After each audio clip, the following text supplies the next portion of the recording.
My orbital fracture, which I got from my last fight, which was a boxing fight, due to a lot of head clashes, it hasn't fully recovered. And when I fractured this area, it was like September 6th, and it's only the 28th of November, so I'm definitely not ready to fight yet.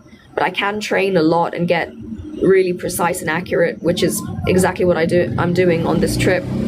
So yeah, that's why I'm here, and that's what's up, really. I hope that answered your question. Jalal Kujuk, nice to see you, Jalal. Oh my gosh, it's been such a really long time. You guys, Jalal was a big part of my teenage years. Yeah. For those of you that don't know, I went to West Africa at one point, and I moved there because, like, I don't know, pretty much the same reason why I'm here, like in Thailand in the hot weather. Like England's so miserable. I was never happy. I was never really happy, but England is good for work and opportunity. That's what England's good for, and for like skill development as well, and being independent. So it has its upside, but like the weather is the worst part of the UK, you guys. Tap the screen if you agree, or tap the screen if you think I should if you think I'm completely mistaken. But yeah, thank you so much, Jalal, for tuning in. So nice to see you. Yeah, hope you're still training hard at the gym. I know I am. The Truth Only 23 got the number 3 gifted badge. Thank you so much. Aliva Simuanda followed the live creator. Thank you so much, you guys. Libya followed the live creator. Guys, I'm so happy that you're enjoying this content. Like, honestly, I'm glad that my waffling is being put to good use in some way. William says hello. Nice to meet you, William. Good morning. How are you doing today? I'm all right. Not too bad. Hope you're doing well. I need to lose 10 kgs in 2 days. Any recommendations? That's not healthy. Are you cutting weight for a fight?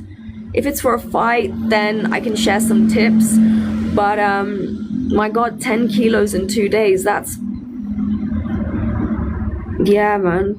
Why'd you have to lose 10 kilos in 2 days? Unless you're trolling me. But I just know because some people actually make drastic weight cuts like that before a fight. So that's why. If you're not fighting, don't do it. Whatever it is, it's not worth it. If you are fighting, I can give you some tips. Let me know, are you fighting? Confirm if you're fighting. SAJ, I'll be waiting for your response, SAJ. Make sure you tell me if you're fighting, and then I can give you some recommendations. But like, if it's not fighting related, I can't help you, because that's so unhealthy. Gildem Glucose says, I trained Muay Thai and Judo 3 years and also I started as a boxer. Yeah, I know, right? Do you find that you still manage to retain your boxing background, or do you feel like your style has changed drastically since? Let me know. Nadine versus Jake Paul. Unfortunately, that guy might kick my ass, you guys. That guy might kick my ass because of several reasons. Number one, he's actually quite scary looking. Honestly, he may have started as like hype guy or a YouTube sensation, but he's actually a tank. Like, look at him, he's actually really scary, and he's actually like jacked. So he would probably beat me. If it's a boxing fight, he'd beat me. Even though I started training before him, he just so happened to have the financial means. Jake Paul just so happened to have the financial means to accelerate his career quicker than mine, because he's just rich. So he can afford like private PTs with like world-class trainers and fighters. It just goes to show you guys, like, if you've got money, things can happen like that if you've got money. But if you're broke, God help you. God help you in this world if you're broke. Oh, speaking of which, like, I was looking at this thing on YouTube, or I think it was Instagram the other day, about neurodiverse people. Guys, like, money saves you if you're neurodiverse. if you're autistic or high functioning with autism or high functioning with ADHD, or even if you just have autism and ADHD, make sure you're rich, you guys. That's what's gonna save you in this world, because try your best to make lots of money, because we don't have it easy.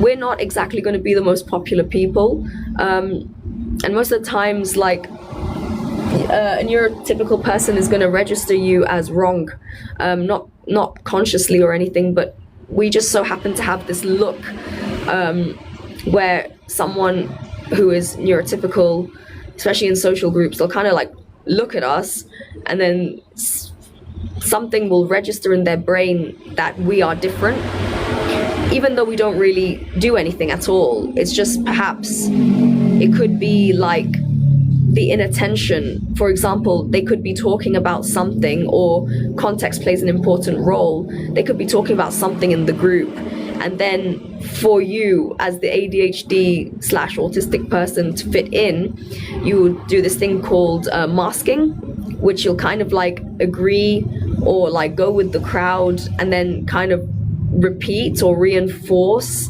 what the other person is saying to sound like them so you can fit in. And have you noticed that every time you do that, they kind of give you this look like, what the hell is she doing, or what is he doing? Because, well, first of all, you weren't really attentive enough to understand the full context, and now you're trying to fit in because of rejection sensitivity issues. Do you see what I mean? Like, and you're not quite registering that, or we're not quite registering what the inside joke is or what the topic is about.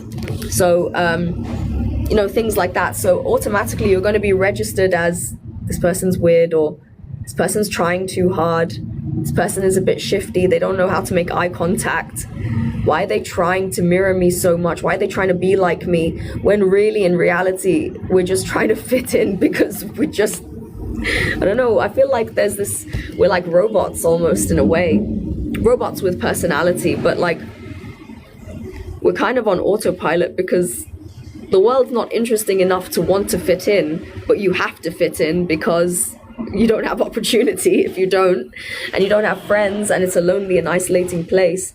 So yeah, like, guys, make money. That's what's gonna save you. And when you do make money, please discern who you share that money with, because we are not calculative or cold, but there are people out there who are very calculative, very clever, and very cold. And once you start making money, you've got to assert very strong boundaries.